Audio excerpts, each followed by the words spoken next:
A questão do trabalhar para mim é sempre complicado, porque é uma mistura entre encontros de amigos, falarmos de textos, conversarmos. Isto foi um café que eu tomei com o poeta Fernando Luís Sampaio e ele desafiou-me a fazer este texto. Não foi a partir de uma escolha minha.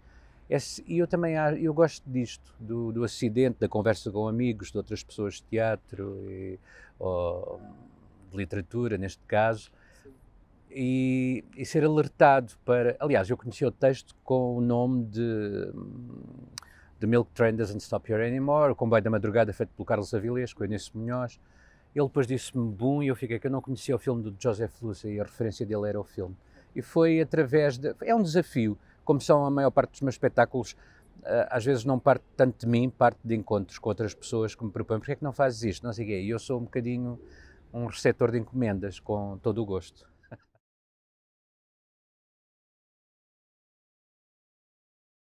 É um espetáculo, é uma espécie de fantasia queer e camp, desde já porque sou eu a fazer o papel da Florence Gofford.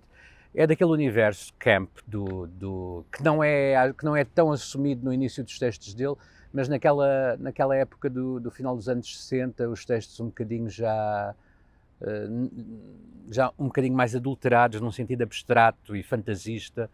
E este texto corresponde a 2 anos de muito álcool e muitas drogas e depois resultou-se uma fantasia, às vezes meio irreal, meio... enfim. E como é que eu descrevo? É isso, é uma fantasia entre o demoníaco, o pândego, o grotesco, que pode não ser feito assim, mas neste caso foi feito assim.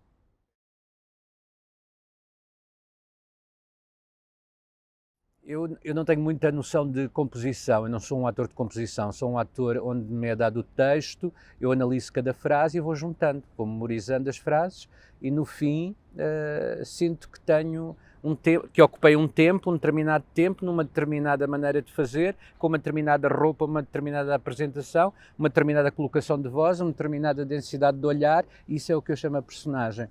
É uma resolução de problemas, não é tanto a composição de um ideal de persona, nem aqueles métodos de sofrer e de tortura, nem daquela coisa paracientífica do método, não acredito em nada disso.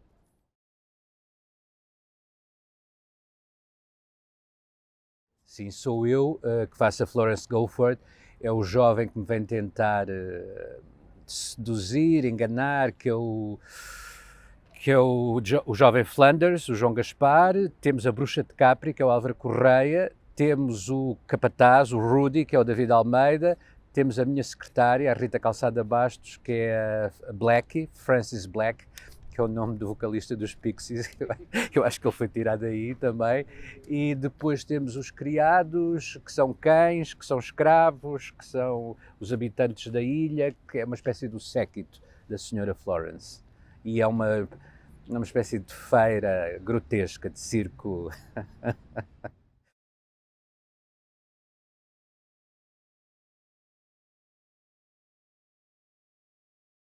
É um bocadinho também o que eu gosto, é o excesso. Já também com a Sara Bernardo eu trabalhei a parte dela do excesso, quando fiz essa peça com a Beatriz Batarda, a questão do excesso, nunca a questão documental, biográfica, mas não me interessa. Interessa-me estas figuras do excesso, a Juanita Castro, a Nicki Minaj, a Melania, Trump, que eu já utilizei, são uma espécie de biopics que eu faço no teatro. Neste caso foi um texto que veio ter comigo, que não fui eu ter com ele, mas adaptei esta maneira de fazer.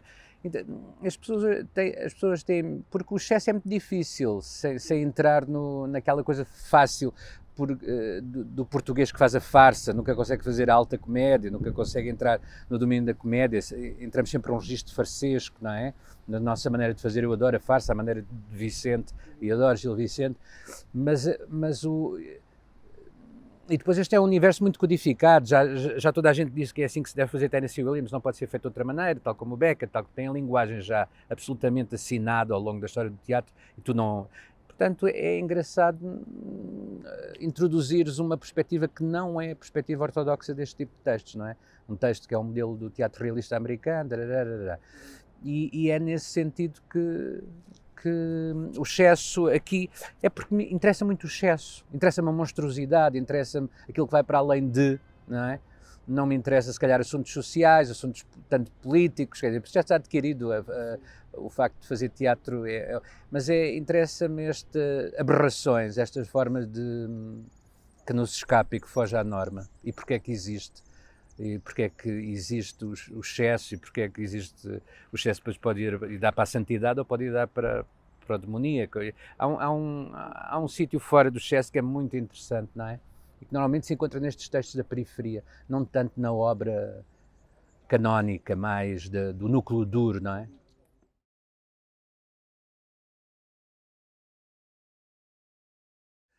Sim, eu acho que a morte é uma daquelas coisas que está em todos os textos, até nos textos de vaudeville, talvez. A morte, para já, é o perigo de estar em palco, que é sempre é um sítio de morte, não é? O palco, porque tens que te expor e não.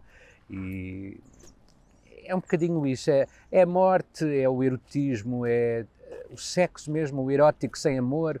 Nesta altura, o Tennessee Williams tinha acabado o seu relacionamento com o companheiro dele e também procurava os paraísos artificiais do sexo, de sexo de compra, não é? Para além das drogas e do álcool. E o sexo, mesmo na sua, se calhar na sua dimensão mais animal, também te proporciona uma ilusão de amor, uma ilusão de qualquer coisa para além do próprio ato sexual, não é? Porque pele a esfregar em pele não é só isso, é sempre uma promessa de felicidade, porque é humano, encontrar humano, e ali é um bocadinho a velhice, o final das coisas, o final de uma vida de celebração, o final de uma vida de excessos, de festa, que o dinheiro proporciona, e não aceitar a condição da doença e resgatar-se através do sexo, celebrar, contrapor à doença, que é o envelhecimento do corpo, o sexo, que é a celebração da vitalidade do corpo, não é? Mas em alguém que já se apresenta no lado no lado a decair da vida, e portanto é um corpo já grotesco, ainda por cima é feito por um homem que está a fazer, que é uma projeção, a Florence Gofford é uma projeção do Tennessee Williams, todas as personagens femininas, só que esta personagem feminina foge um bocadinho ao estereótipo do Williams, são sempre personagens frágeis, as personagens femininas, pensámos na Blanche Dubois, pensámos naquela fase dos anos 50 mais, e esta é uma personagem de afirmação, não é? É uma personagem que se afirma pela crueldade, por ser uma déspota, por ter dinheiro e exigir tudo aquilo que ainda quer ter, apesar de poderá já ter 70, 80, não interessa, quer ter o sexo de rapazes jovens, quer ter a comida, a bebida, as festas, todas a que tem direito, mesmo a despedir-se da vida. E isso eu acho fantástico, fantástico não por qualquer ato heroico, mas porque contraria um bocadinho a noção que temos que ir preparando uma morte mais suave, não é? Uma morte reconciliada. Eu acho que podemos reconciliar-nos logo na adolescência e depois gastar o resto que temos.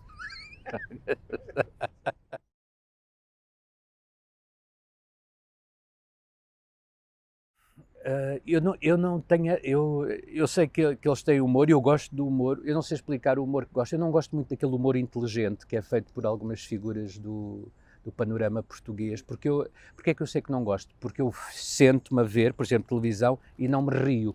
E quando não me rio, eu sei que não funciona. Eu gosto daquele humor mais acidental. Eu gosto do gordo que escorrega na casca de banana e cai no chão, e isso dá-me vontade de rir. Eu gosto destas coisas em que o humor não está preparado. O humor inteligente dá-me sempre sensação de sobranceria e de alguém que tem capacidades intelectuais a gozar com pessoas que estão menos avisadas para o tipo para as questões da ironia, não sei o quê. Eu não gosto. Eu gosto se calhar, de um clownesco. Gosto mais de coisas de acrobacia, de quedas, um bocadinho mais infantil. E gosto do humor um bocadinho mais barrasco. Ou então um humor mais porco, mais ordinário. Isso eu gosto.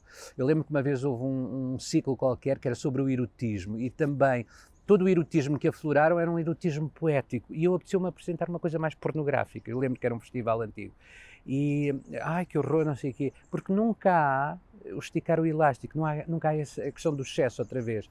Há sempre um filtro da chamada poesia ou do humor inteligente. As pessoas todas, quando se pergunta aos portugueses, 100% ou 98% diz o meu humor favorito é o humor britânico, para já, porque não conhecem se calhar o humor nepalês ou o humor da Birmânia, não é? Dizem sempre este clichê, o humor britânico, porque é considerado um humor que não sei o quê, não sei, e porque também é mais praticado e nós temos mais acesso a ele na televisão. Mas acho que é uma preguiça as pessoas não porem em questão este tipo de dados adquiridos.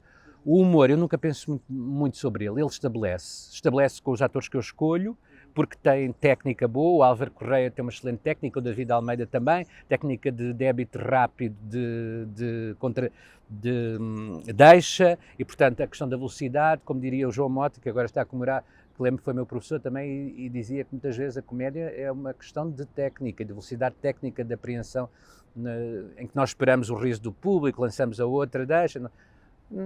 Ou então, como dizia a Fernanda Borsatti, a comédia é tudo para cima e a tragédia é tudo para baixo. Não há grandes fórmulas, as pessoas preenchem livros e livros de performance e de teoria de teatro, mas estas pessoas da prática dizem as coisas de uma forma mais sintética e mais visionária.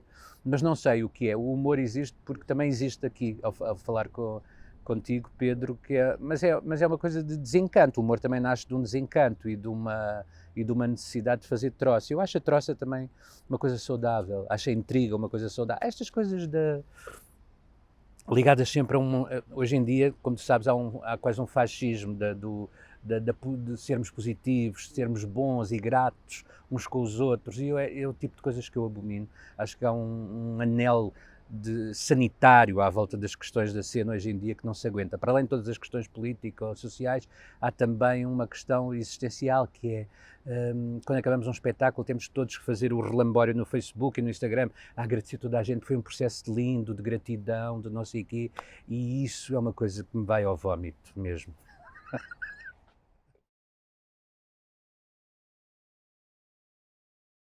Que se liberte um bocadinho da linha, eu estou a falar agora mais ou menos até aqui da cedo, dos espetáculos que vejo em Lisboa e dos portugueses, não tenho frequentado tanto as peças estrangeiras, com pena minha, mas que estão todos a alinhar no mesmo lado, criar imagens fortes para falar sempre das mesmas coisas, identidade de género, pós-colonialismo, a questão feminista, tarararara. Meu Deus, mas basta consultar um dicionário, há 2 milhões de verbetes, estamos sempre nos mesmos 3 ou 4, a cena empobrece muito. Eu sei que o teatro tem que ser um bocadinho, não tem que ser, mas institui-se que seja um bocadinho o reflexo dos seus tempos, mas como espectador, muitas vezes eu olho para os cardápios de teatro e não me apetece ir ver, já sei do que trata. Já sei do que trata desta baliza, e esta baliza eu não quero, eu leio as opiniões, eu prefiro ler as colunas dos jornais que são sustentadas por alguém politicamente mais informado e não sei o quê. A cena tem que ser um sítio mais desconhecido, mais livre, podermos dizer mal, podermos atacar, podermos ser grosseiros e deselegantes e não termos que ser presos nem julgados por isso. Miguel, muito obrigado. Obrigado.